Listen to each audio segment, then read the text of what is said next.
Pastor Karl Bastian, your host, coming to you from Kidology.org. And as always, I'm delighted that you are spending a little time with me here today, whether it's YouTube or Facebook or iTunes. I'm so glad that you are here. Our mission is to equip and encourage you in your children's ministry, and Kidmin Talk is a big part of that. We'll be wrapping up our 3-part series on a Kidmin Christmas Carol, and you'll be visited today by the final ghost. Today is sponsored by the Kidology Leadership Labs, and I'm going to have a really amazing super mega deal for you, which I will mention during the podcast. So if you'd like to start the new year out with some fantastic resources to help you lay a great foundation for your ministry and even evaluate and plan for this next year, I'll have all that for you.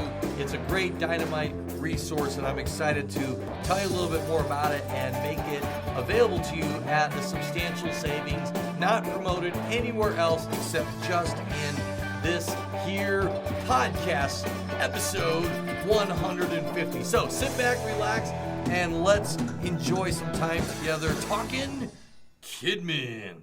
All right, well, we've talked about the Ghost of Kidmin Past. We've talked about the Ghost of Kidmin Present, and today we're going to wrap up our series.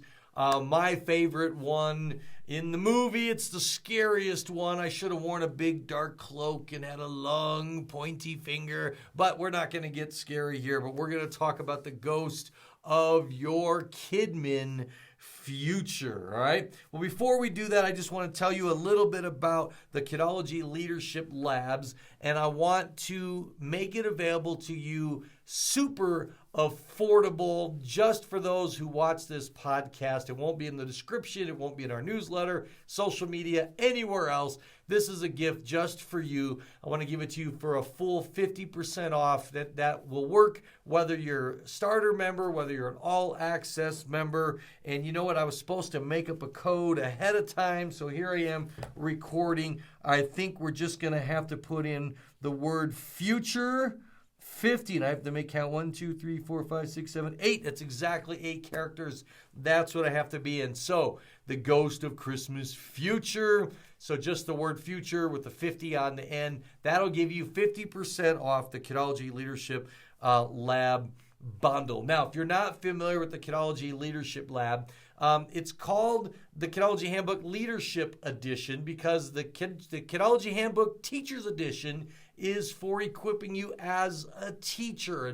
And so many of you have that resource. It's been revised and updated a couple of times. You know what it is. But the Leadership Labs are different. They are designed for you as a leader. And they have a twofold goal because first, they're designed for you to equip and invest in you, but then there's also PowerPoint and handouts so that you can actually take them and use them with your leadership team to equip them. They've got some videos in them. I'm a lot younger in those videos, but the content and the material in them is as relevant today as they were when I filmed them, probably going on 10 years ago. The first one is called First Things First. It is a powerful leadership lab on taking care of yourself. It would be a great one to go through at the beginning of a new year. The second one we're going to touch on today, I'm going to share a little bit from that one, and it is on visionary leadership. But it's more than just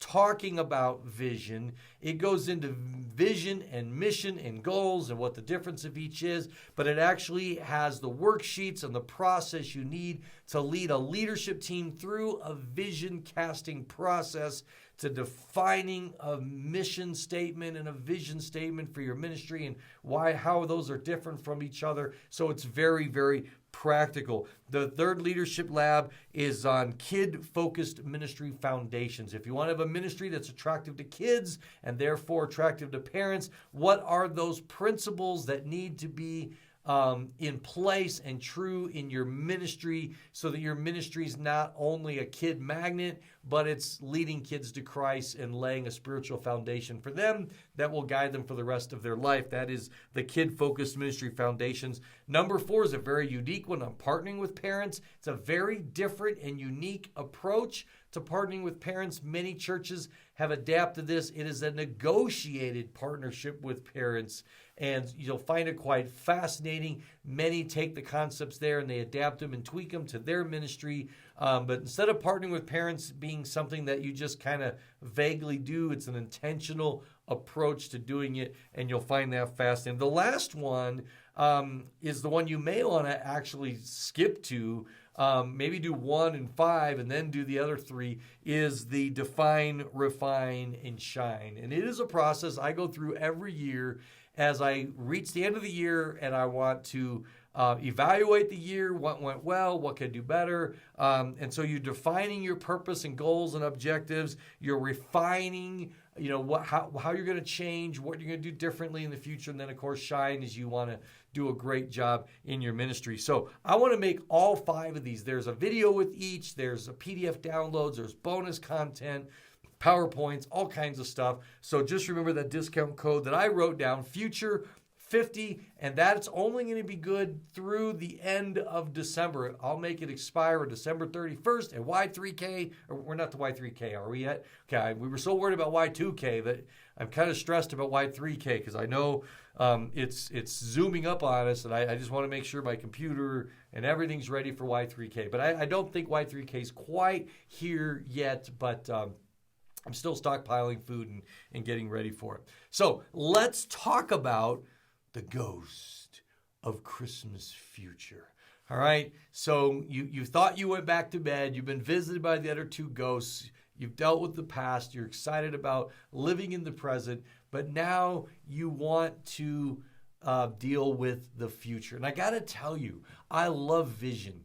I love the future. I love dreaming and in thinking about where I want to go and what I want to do. And, I have this t-shirt that I love. It's a Calvin and Hobbes. I've had it for years. I joke that to my wife that I want to be buried in it.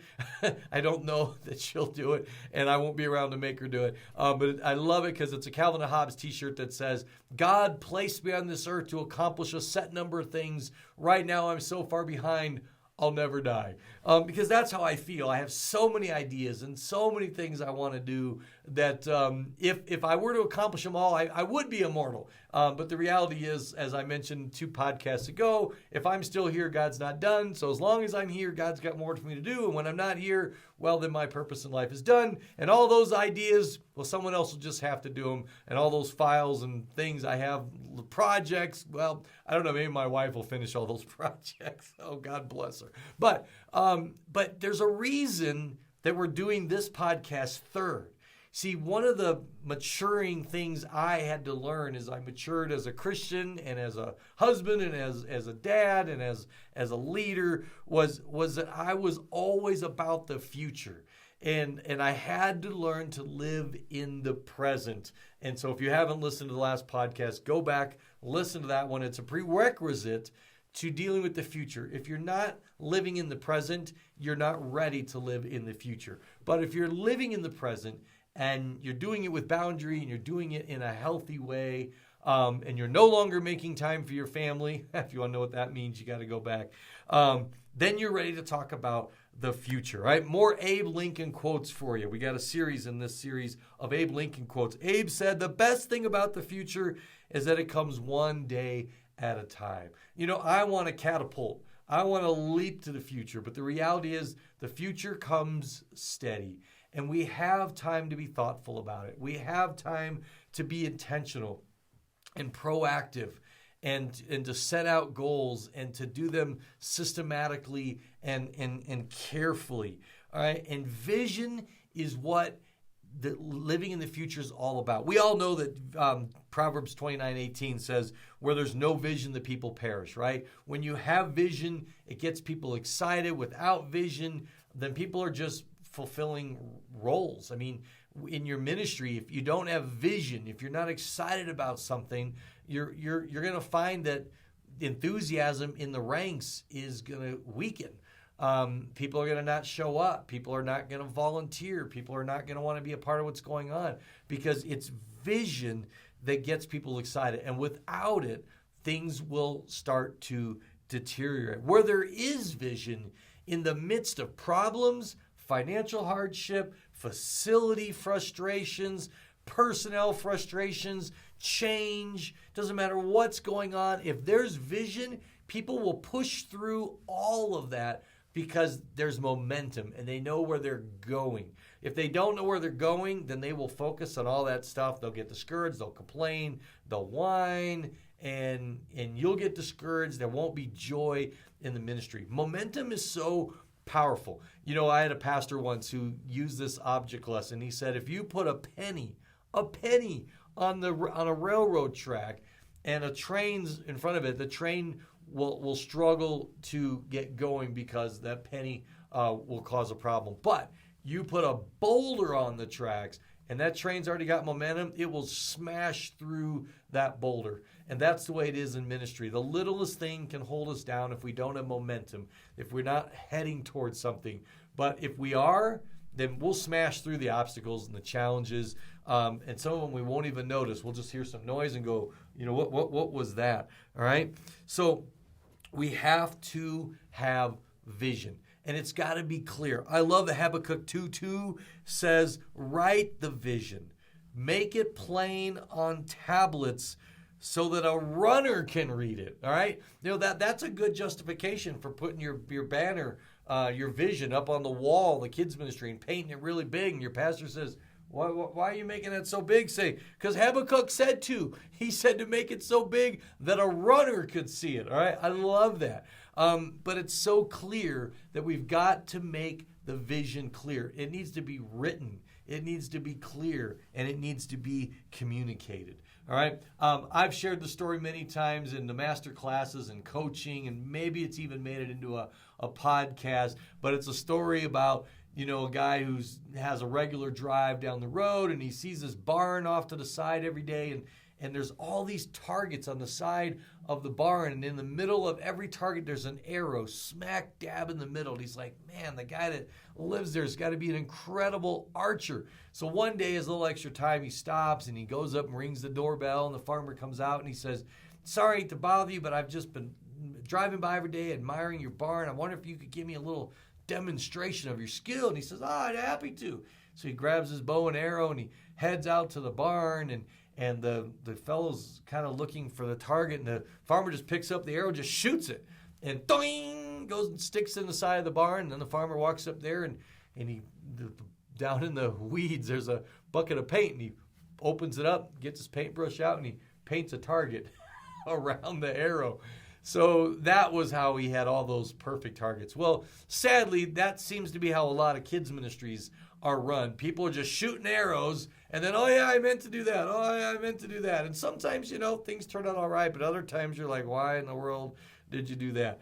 There's an old saying, if you aim at nothing, you're sure to hit it, right? Or maybe you've heard it this way, if you fail to plan, you plan to fail. So it is so important that we have vision. All right? Vision empowers your ministry. It excites your volunteers. Vision unifies people. Vision rallies people, and vision motivates people. So I just want to briefly go through one part of the Leadership Lab on visionary leadership. It's an acronym. I love acronyms, all right? I even made an acronym for acronym, right? You've heard it before. A crazy riddle of nuggets yielding meaning. So let's look at the word vision. I'm going to fly through these really quick. The V reminds us to visualize the finished product. All right, what will it look like when you are done? Now you're like, I'm never done, man. I got new stuff every week. But you know, there's going to be a time when you are done. Not only done with your life, but done in your present ministry. What do you want to leave behind? Or in your present project, whether it's Vacation Bible School, or whether it's an outreach program, or it's some kind of an event. What will it look like? You visualize it, all right? And then you define it, all right? instead of just getting on the treadmill and going, you say, how will I know when I'm done? Now, there are leaders who fulfill their vision and they get into a stage of managing it. And I know because I've had friends who've called me and said, Karl, I either need a fresh vision for this ministry or I need to move on to something else because I have accomplished the entire vision that God gave me here at this church. And then I see it happen. God gives them a fresh vision for a way to reach the community or to launch something new, or they end up going into a new ministry where everything's a mess and in shambles, and they just do it all over again. But vision visualizes the finished product. All right? The I reminds us to imagine the possibilities. Think about your ministry where you are at. And you have to intentionally push away all the but if. No hindrances, no obstacles. Don't worry about money or staffing or facility, because that's all stuff God can take care of, all right? Don't limit God in your imagination. And ask yourself some questions. Ask yourself, what should be done in this ministry? What could be done in this ministry? What would I do if I had no limitations, all right? Avoid the woulda, coulda, shoulda, but didn't syndrome. And imagine. Start sketching it out. Start dreaming about it and watch what God will do. All right, the S is to see it through others' eyes. Sometimes we need to get out of our own eyes and we need to ask someone else to help us or just do it ourselves through our creativity. All right, remember your first impressions when you first came to the church you're at.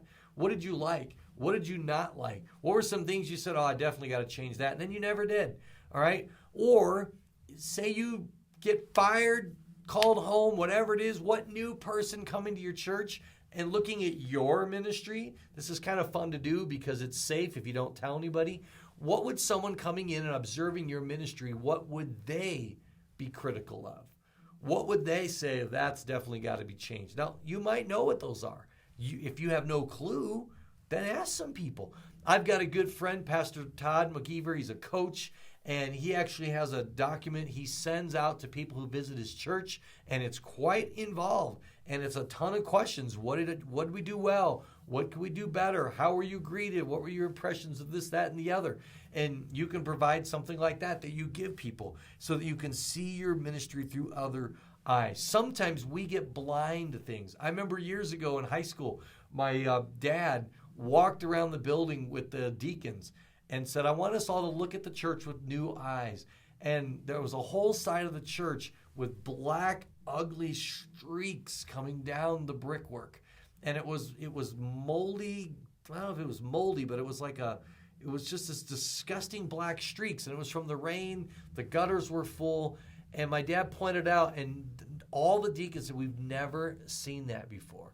And this was the part of the building that faced the big intersection. So anyone new to the community looking for a church and looking at our church, that's what they saw. An ugly building that was not kept up. Now, in our defense, I was in high school, so I'm off the hook. Everyone entered through the other side of the building. Everyone came in through the parking lot side. This was like just the pretty back of the building. It had a big stained glass cross.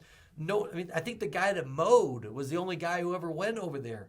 But what my dad was trying to help them do is see the ministry through new eyes. I did this years ago at one of my churches. I'd been there 5 years, and I decided to literally, and you should do this, walk through my church and look at everything as though I had just been hired. I gave the challenge on Kidology and thought, I need to do that myself. And I was laughing because there was a place in our kids ministry where there were stairs going upstairs, and there was a big board with a locked key, a glass door with those little letters that you put in. And I assumed that everything in that board was for upstairs. It was adult classroom. So I never had read it. In 5 years, I'd never read it. And I finally read it, and it gave all the numbers to all the children's classrooms and which age groups met in each classroom, and it was all wrong. because in 5 years I changed all that. So here I had incorrect instructions, incorrect room numbers, incorrect teachers' names, incorrect ages. It was completely bad. So visitors coming to our church would come down the stairs and turn. They would look at this and go, oh, okay, second grade boys are in here. They'd go down there and it'd be third grade girls or something. And I never saw it.